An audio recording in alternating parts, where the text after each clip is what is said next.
Jangan lupa like, komen, dan subscribe-nya. Terima kasih. Bongkar kuburan, Bapak bersedia? Atas dasar apa? Kalau misalnya penyidik curiga nih, bilang bongkar kuburan Eki, Bapak bersedia nggak? Tadi Bapak bersedia sumpah 7 turunan. Sekarang kalau bongkar gimana? Kalau memang buat kepentingan penyidikan, Bang. Ya kepenyidikan lah, masuk kepentingan walaupun wartawan. memang saya sangat berat, anak saya dibongkar lagi, yang buat anak tidak tenang. Mungkin saya sangat berat, anak saya dibongkar lagi.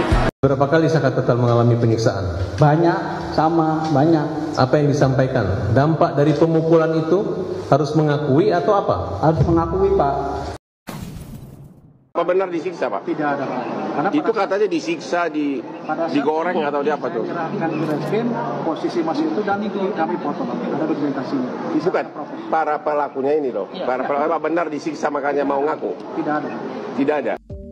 Assalamualaikum warahmatullahi wabarakatuh. Bertemu kembali dengan Cak Bokel. Mudah-mudahan kawanku semuanya sehat dan selalu dalam lindungan Tuhan Yang Maha Esa. Terima kasih yang sudah mampir di channelnya Cak Bokel. Hari ini kita akan mereaction video lagi, masih terkait seputar kasus Vina Cirebon.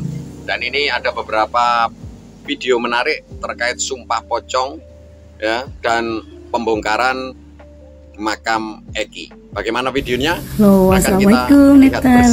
Hari ini beredar berita bahwa Ibtu Rudiana dia merasa disudutkan. Sebetulnya beda kacamata ya dalam memandang permasalahan. Yang betul Ibtu Rudiana itu bukan disudutkan, tetapi Ibtu Rudiana itu tersudutkan. Kemunculan Ibtu Rudiana itu katanya karena motivasi dan keberanian dari pengacaranya, yaitu pengacara yang selalu bermawar dan juga Ibu Elsa. Nah, ada hal yang sebetulnya menggelitik para netizen. Sebodoh-bodohnya kan masyarakat tentang penanganan kasus-kasus hukum, tapi masyarakat ini logikanya masih berjalan, enggak tumpul-tumpul banget ya. Kalau Ibtu Rudiana mengatakan dia merasa diperlakukan dan disudutkan, terutama anak-anaknya, kok dia nggak ngebayangkan ya 8 orang anak orang lain tidak bersalah dari usia remaja, umur mereka 16, ada yang 18, 8 tahun, masa remajanya dihabiskan di penjara, ditangkap, disiksa padahal tidak bersalah. Itu aja udah nggak logis. Dia kelihatan egois, mementingkan anaknya, tapi perlakuan dia kepada orang lain enggak. Nah, ini ada yang lucu ya. Untuk meyakinkan ini sebetulnya kemarin ada ya di konten saya kemarin sore itu, saya menampilkan konferensi pers antara dia, Hotman Paris sama Marlina. Kemudian ini ada yang terbaru lagi di konten saya yang terbaru. Ibtu Rudiana itu ingin meyakinkan semua masyarakat bahwa dia tidak berbohong. Dia mengatakan bersedia sumpah pocong. Dia mengatakan dia bersedia 7 keturunannya mati semua jika dia berbohong. Tetapi ketika ditantang kuburan anaknya digali kembali, dia berat. Alasannya anaknya tidak tenang. Coba cermati mana yang lebih berat dari jawaban dia, mati 7 turunan atau dibongkar kembali kuburan anaknya untuk memperoleh keadilan. Karena kan nanti Polda dari Jawa Barat bisa menyelidiki mulai dari nol. Gak logis kan? Sumpah pocong itu berat, sumpah mati 7 turunan itu berat. Terus digali, ditantang kuburan anaknya, digali, dia kok dia keberatan? Alasannya nanti anaknya jadi tidak tenang. Ini sebenarnya udah kayak blunder polemik di kalangan mereka, timnya Ibtu Rudiana. Awal-awal semua kan pada suzon begini nih, Hotman Paris itu dibayar berapa sih gitu ya, sehingga bisa menjadi mendampingi Ibtu Rudiana. Tapi di konferensi pers kemarin Bang Hotman Paris itu banyak keceplosan sehingga ngalir aja. Ibu ini mengatakan bahwasanya memang sangat penting dilakukan otopsi ulang, artinya pembongkaran makam Eki untuk menemukan titik terang suatu perkara.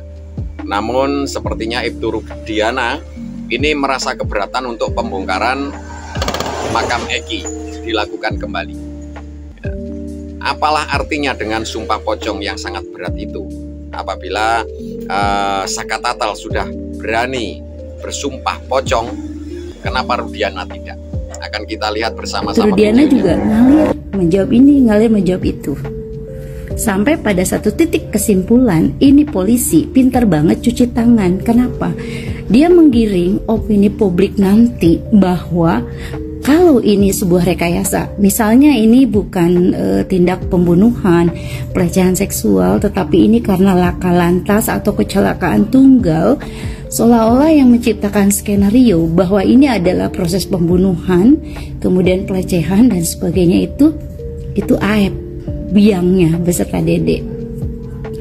Padahal Dede udah mau mencabut BAP-nya. Dia mengatakan kesaksian dia palsu karena diarahkan oleh Aep. Terus coba ya, logika nih. Aep tuh hanya pekerja bengkel, cuci mobil. Apa sepinter itu dia bisa membuat skenario yang mengarahkan kepada polisi juga penyidik? Pakai logika ya. Siapa yang di sini secara jabatan lebih tinggi? Emang bisa rakyat biasa, apalagi dia kan pekerja bengkel, cuci mobil juga bukan punya dia, bisa mengarahkan, membuat suatu rekayasa seolah-olah karena Aep ingin balas dendam, pernah digerebek oleh masyarakat membawa perempuan ya berhari-hari di bengkel itu, terus dia yang pokoknya intinya Aep aja. Ditanya apakah Pak itu Rudiana mengenal Peggy Setiawan yang ditangkap kemarin bebas? Katanya tidak kenal. Dari mana dia mengenal nama-nama DPO? Katanya dari saksi. Ya saksinya tuh Aep. Yakin deh, kalau memang ada sabun cuci tangan terbaik ya, pasti dibeli nih oleh Ibtu Rudiana. Jadi dia berani muncul ke publik, tetapi dia tetap belum gentle menceritakan apa yang dia ketahui pada malam itu. Mungkin apalagi kalau ditanya tentang CCTV, bagaimana isi BlackBerry kedua tersangka, itu sangat berat.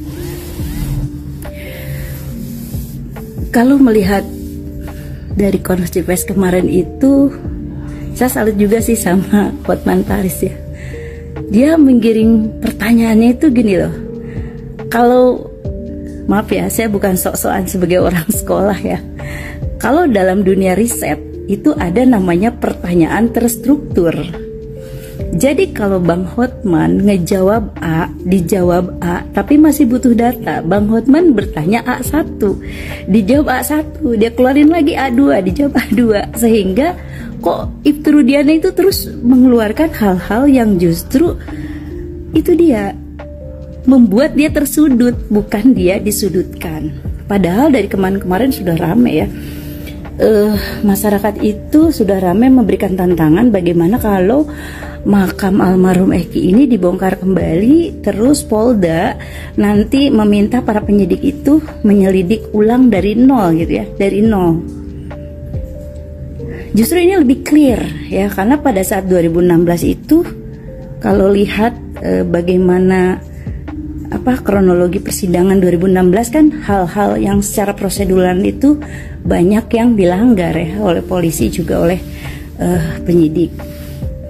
Bahkan di kesaksian kemarin di PK-nya Sakatatal itu sekarang muncul nih orang baru ya, orang baru. Renaldi itu bukan Revaldi. Karena DPO namanya Revaldi, kenapa yang ditangkap Renaldi? Nah, Renaldi itu sudah mulai mengingat nih, selama dia di dalam penjara ada penyidik yang menyiksa dia, sampai dia jalannya ngesot, ditembak kakinya 3 kali, tapi ada yang nolong. Nah, dia sudah menyebut nama nih, ya, namanya Aris Papua, satu lagi namanya Gugun. Hebatnya, tidak terlalu lama dari nama itu muncul, hari ini sudah beredar seperti apa kedua foto penyidik yang menyiksa para tersangka itu. Tersangka padahal dia tidak melakukan kejahatan gitu ya intinya. Nah, sekarang jadi masyarakat netizen punya tugas baru nih, rame-rame. Dan hebatnya Tiba-tiba muncul nih video di tahun 2017. Ini emang bestian banget nih, Ibtu Rudiana sama Aris Papua sama Gugun. Lihat mereka lagi pakai sepatu polisi yang mode jenggol gitu. Tiba-tiba Gugun berkata akan berburu. Di situ posisi happy. Kalau Ibtu Rudiana selalu menggembar-gembor, saya akan mencari keadilan siapa yang membunuh anak saya. Kenapa ekspresi wajah dia kok happy-happy aja ya? Kemarin-kemarin malah menghilang. Sekarang pun kalau lihat ekspresi dia ketika memberikan klarifikasi, termasuk saat dia menangis di kuburan, masyarakat itu tidak memberikan Oke empati. sahabat, itu tadi video cuplikan dari beberapa pendapat netizen.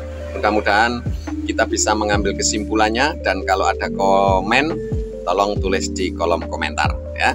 Terima kasih, kurang lebihnya mohon maaf. Diakhiri, wassalamualaikum warahmatullahi wabarakatuh.